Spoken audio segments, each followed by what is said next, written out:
Vocês sabiam que muitos e muitos municípios do Brasil não têm isso aqui, essa equipe para dar o socorro, o primeiro socorro? Tem que aguardar que venha de outras cidades, e às vezes cidades bem longe. Então, em Horizontina, nesse aspecto, nós pelo menos temos os nossos organismos em condições de dar o primeiro atendimento. A fase assistencial, que é um ato contínuo, então é pela administração municipal, através dos seus organismos daí, e a fase de recuperação, que visa a volta da normalidade em atuação integrada. Quer dizer, a Defesa Civil começa com a prevenção e termina quando tudo volta ao normal, quando a vida da comunidade volta ao normal. O que cabe diretamente ao município, pessoal? Então, atender às orientações da Secretaria Nacional, aproximar a sociedade do poder público, fortalecer a ideia da autoproteção, adotar medidas práticas de proteção e defesa civil, participar e escolher os delegados para as conferências, dar ciência sobre a situação local, a Secretaria Nacional de Proteção e Defesa Civil. Quer dizer, tudo o que acontece nós temos que informar. Hoje é tudo informatizado, né? Então, qualquer fato que ocorre no município em relação a desastre, nós temos que informar a Secretaria Nacional de Defesa Civil. E dispor de um plano de contingência. Quer dizer, o município tem que dispor de um plano de contingência. Horizontina tem um plano de contingência. Tá? Nós logo vamos falar dele. A mudança cultural, pessoal. Necessidade de percepção dos riscos. Aqui vem uma coisa interessante para nós. Nós todos, pessoal, temos que ter ciência que o perigo existe, certo? E nós vivemos numa sociedade de risco. Então nós temos que nos atentar para a autoproteção. Então, quer dizer, isso é uma mudança cultural, né? Porque a gente não está acostumado a isso. A gente sabe que outros países, né, eles trabalham essa questão da autoproteção. Preparação, então, para atuação em possíveis eventos, a transformação dos ambientes. Aqui, quando fala em transformar os ambientes, é transformar ambientes perigosos em ambientes seguros. Tá? Nós temos ambientes perigosos, você sabe, em vários locais, inclusive locais que a gente usa para o lazer. Está aí o exemplo da Boate Kiss, um local para diversão, para o lazer das pessoas, acabou, né, numa tragédia. Por quê? Porque o ambiente lá não era adequado naquele momento para aquele tipo de evento. Então, quer dizer, é uma mudança cultural. Há poucos dias aí, com o evento Kiss, né, em razão do acidente lá, houve algumas exigências a mais em relação aos itens de segurança contra incêndio. Principalmente a questão das aberturas, né, saídas, sinalização, e houve uma reclamação geral. Quer dizer, as pessoas não querem, às vezes, gastar, ou, né, e aí não querem deixar o ambiente seguro. Então, essa é a cultura que nós temos, a cultura de não gastar, a cultura, não, mas aqui não vai dar lá o que deu lá na Boate Kiss. Aqui não vai acontecer. Então, é essa a mentalidade que nós temos que mudar, pessoal. E vocês, jovens, quando chegam num ambiente, tem que ver se ele é seguro. Então, eu chego numa boate, vamos ver, tem extintor de incêndio, tem saída de emergência, tem iluminação alternativa se cair a chave aqui e escurecer tudo. Aquela porta, ela tem capacidade para sair todo mundo ao mesmo tempo, sem se pisar. Quer dizer, então, são coisas que nós temos que começar a nos preocupar. E vocês, jovens, são os transformadores, né? São a sociedade do futuro, então tem que começar a pensar essas coisas. Legislação também, né? Vocês aí que elegem seus representantes têm que se preocupar com algumas coisas. A legislação nossa, ela em muitos momentos ela é atrasada, ela precisa ser atualizada.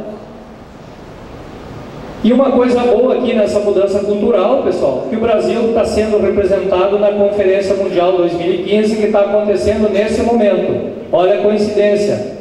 Nesse momento acontece... Mostra outra lâmina ali, Bruno. Acontece em Sendai, no Japão, a terceira Conferência Mundial para a Redução dos Riscos de Desastres. Começou dia 14. E o Brasil está lá representado. O que eles estão batendo? É essa campanha aqui, ó. construção de cidades resilientes. Sendai, no Japão, foi considerada uma das cidades mais seguras dentro dos critérios que a ONU estabeleceu. Vejam bem, dentro dos critérios que a ONU estabeleceu para dizer se uma cidade é segura ou não, Sendai está em primeiro lugar e por isso ela foi premiada. Por isso é lá que está acontecendo a terceira Conferência Mundial. Vejam vocês, que eu acho um fato positivo, né? Quer dizer, quando algumas cidades, mesmo que em outros países, mas que nós pelo menos estamos preocupados em ir lá dar uma olhada. Vamos olhar lá como é que é essa cidade aí. O que eles estão fazendo lá para deixar a população mais segura, menos vulnerável. Ok? E aqui tem uma foto, pessoal, aqui uma ilustração, mas só para nós entender um pouquinho sobre o que é um desastre, né? E por que a gente tem que tentar construir essa ideia das cidades resilientes. Nós temos o desastre, né? Que é um evento adverso, é aquilo que ninguém quer que aconteça. O desastre ele pode ser natural ou provocado pelo homem. Provocado pelo homem tem inúmeras situações, né? Os acidentes tecnológicos, enfim, os acidentes de trânsito, os incêndios. E aí nós temos um ecossistema vulnerável, que é a maioria das cidades, né, que elas são vulneráveis e elas não têm condições de suportar, às vezes, um desastre de pequena intensidade. E aí nós vamos ter danos humanos, danos materiais e ambientais. Isso aqui é o que sempre ocorre. Problema com as pessoas, com o patrimônio e com o meio ambiente. E aí nós vamos ter os prejuízos. Prejuízos esses econômicos e sociais que muitas vezes levam anos para nós restabelecer isso. Ok?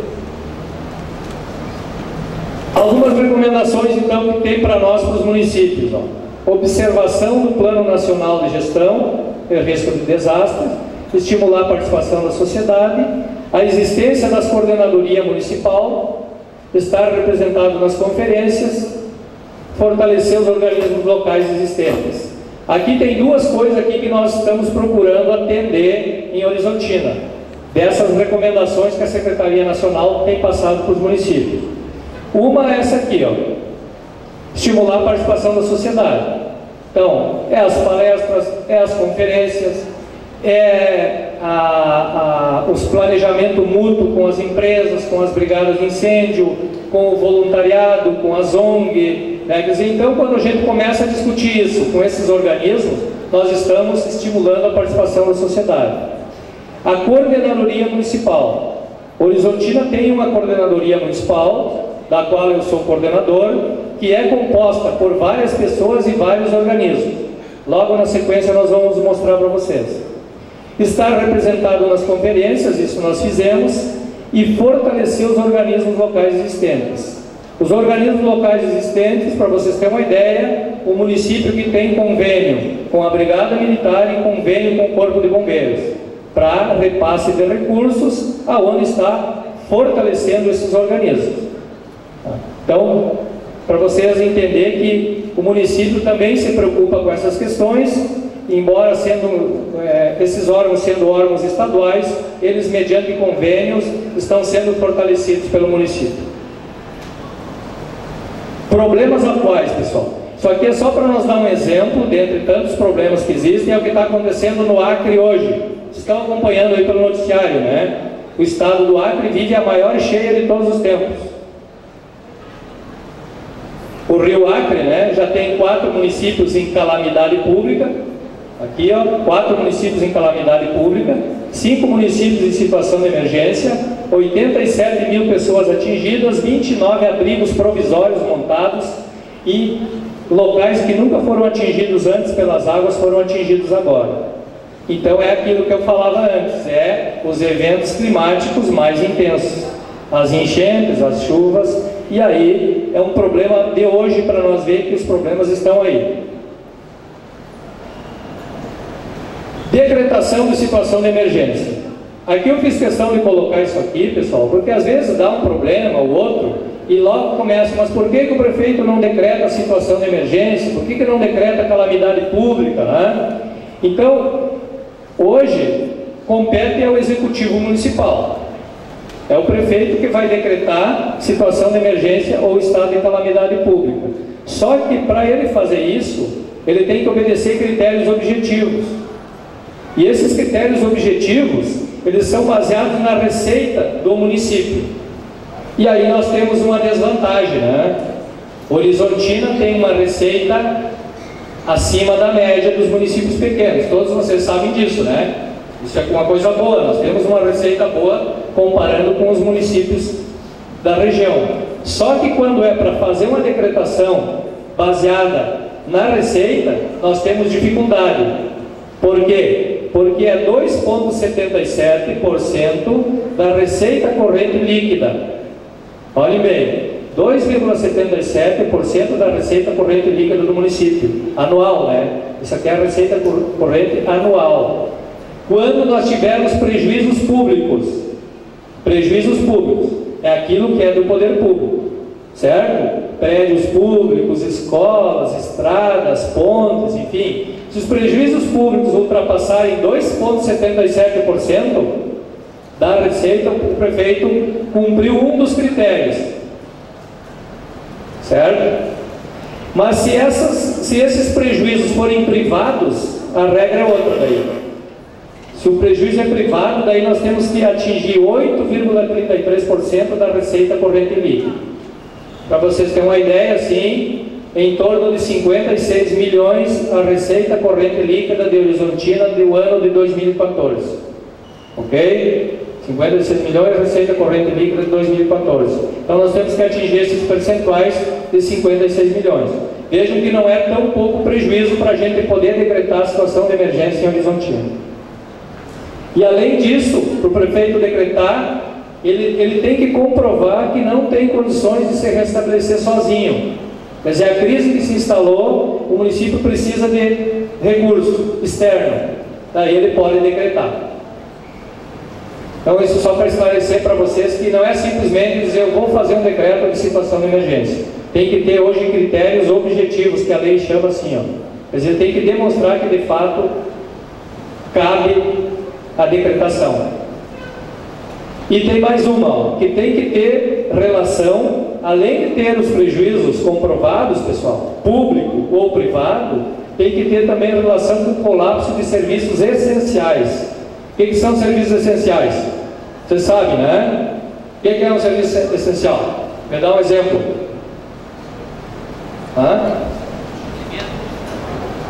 Alimentos, tá bem? É também, mas principalmente questão energia elétrica, água potável, transporte, comunicações. Como é que o município vai se reerguer se ele não tem esses serviços, né? Quer dizer, são os serviços essenciais básicos para uma população poder sobreviver, né? Então seria energia elétrica, água potável, transporte, telecomunicações, alimentação também. Ele não deixa estar certo, porque se não chegar alimento, né? Mas normalmente a alimentação não falta num primeiro momento, mas esses serviços essenciais normalmente faltam no momento do desastre. No momento que caiu a cidade, nós ficamos sem esse serviço.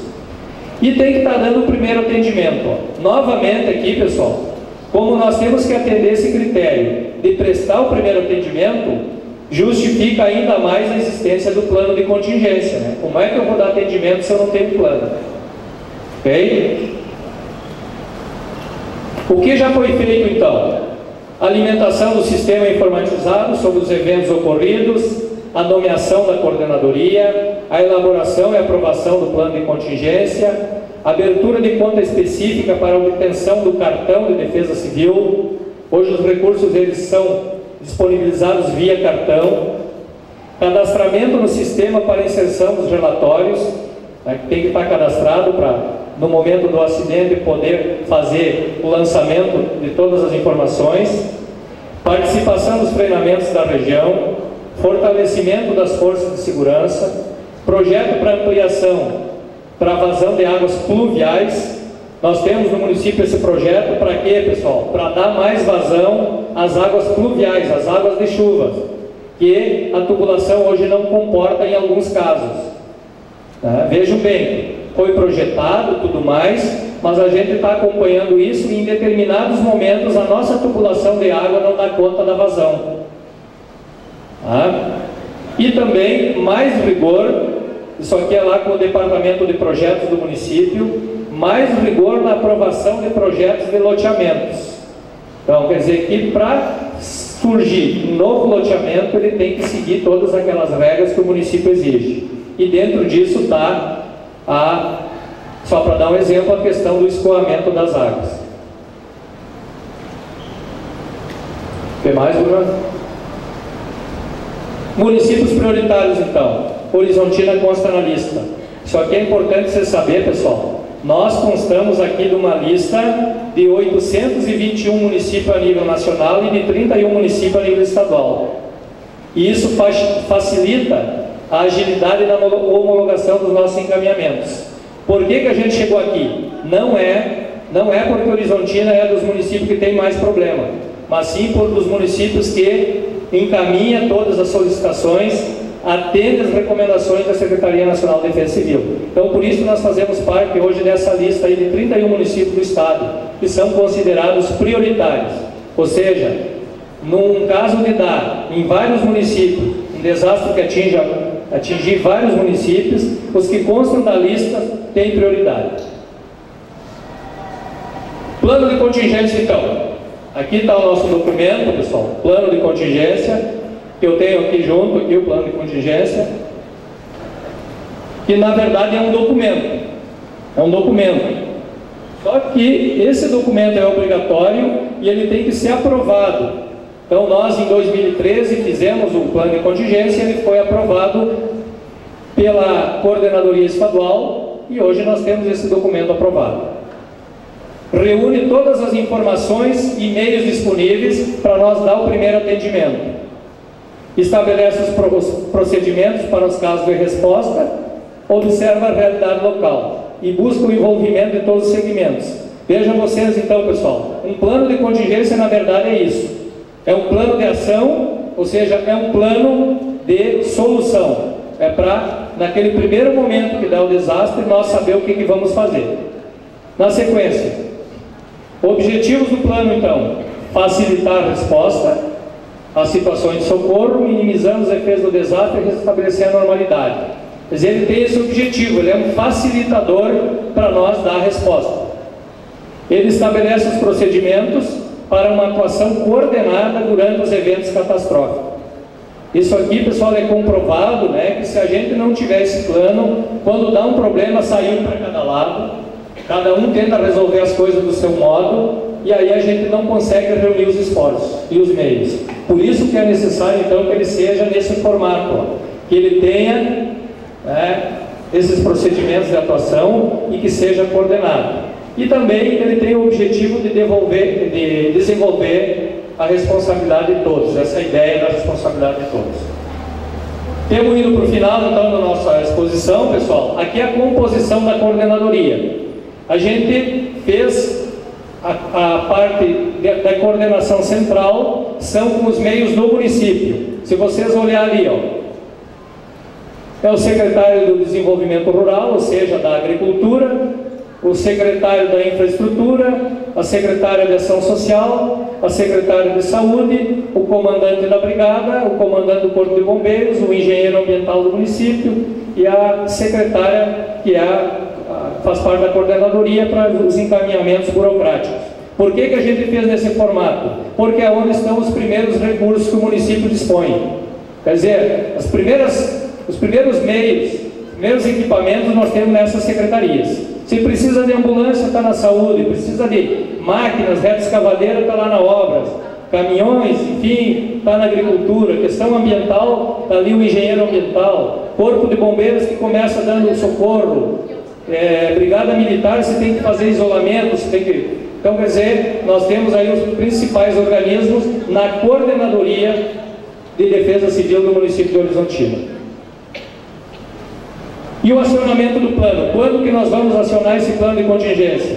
Nós vamos acionar ele quando dá o desastre, ok? Deu o desastre agora, faz a avaliação se é necessário, né? Ó, nós temos que acionar, avaliamos o cenário, quem decide é o prefeito, é ele o responsável por o acionamento, faça a chamada. Então, logo no acionamento do plano, o pessoal já vem o chamado plano de chamada, ou seja, a chamada para aquelas pessoas que vocês viram ali antes, que a gente tem os telefones, a qualquer hora eles têm que atender o telefone, e aí nós vamos começar as ações de socorro.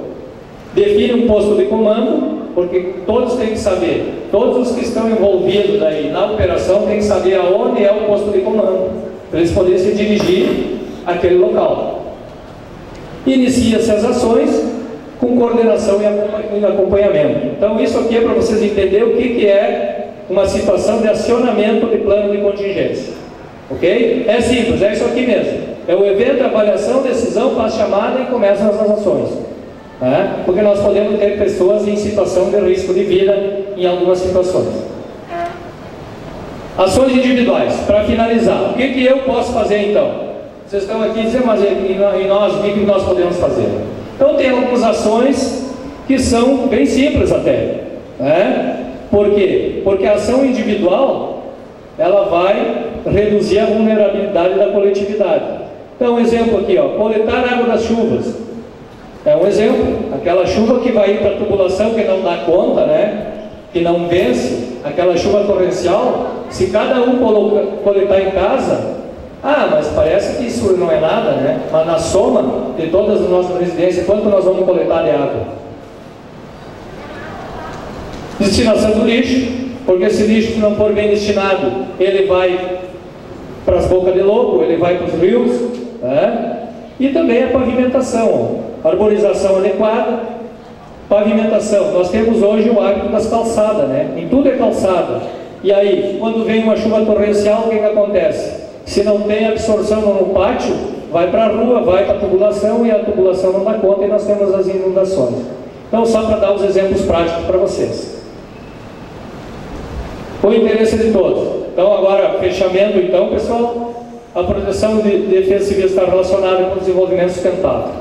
Resumindo, é isso. Nós queremos uma sociedade melhor, uma sociedade mais segura. É atender às necessidades do presente sem comprometer a possibilidade das gerações futuras atenderem às suas próprias necessidades. Então a defesa civil somos todos nós. Ok, Bruno? Isso aí, essa é a última lâmina. Obrigado a todos. Vamos aplaudir mais forte um pouquinho. Tenente Marques, se dispôs a estar aqui conosco. Obrigado, Tenente. Essa é a Semana Cultural que está acontecendo desde o dia 14 já, né, e vai até o dia 22. Aqui estão os nossos apoiadores, vocês podem ver: Fundação João Dir, Zalesc, Câmara de Vereadores, Prefeitura Municipal de Horizontina, Sociedade Campestre, Top Inglês, né? E todos os demais que estão aqui, que o pessoal está arrumando. Daqui um pouquinho nós já vamos estar preparando aqui, vai ter uma inserção novamente de dança. Eu quero saber, cadê o pessoal do Albino Fantin? Levanta a mão aí. Vou aplaudir forte o Albino Fantin. Muito bem, sejam bem-vindos. Cadê o pessoal do Frederico Jorge Lotman? Tem aí ou não? Aí, muito bem. Nós queremos agradecer a presença de vocês e falar o seguinte: aqui está acontecendo também a Feira do Livro. Pode perceber que tem vários livros, né, que estão sendo expostos. E aqui desse lado nós temos então a Academia Cruzaltense de Letras. Nós temos alguns autores aqui que estão presentes conosco, expondo o seu material, expondo os seus livros. Eu pediria a gentileza depois, no final, que vocês dessem uma observada em tudo que está acontecendo nesse ambiente maravilhoso, em especial aqui nos nossos autores que vieram com carinho trazer um pouco da escrita, um pouco da cultura também da escrita aqui conosco, tá bom?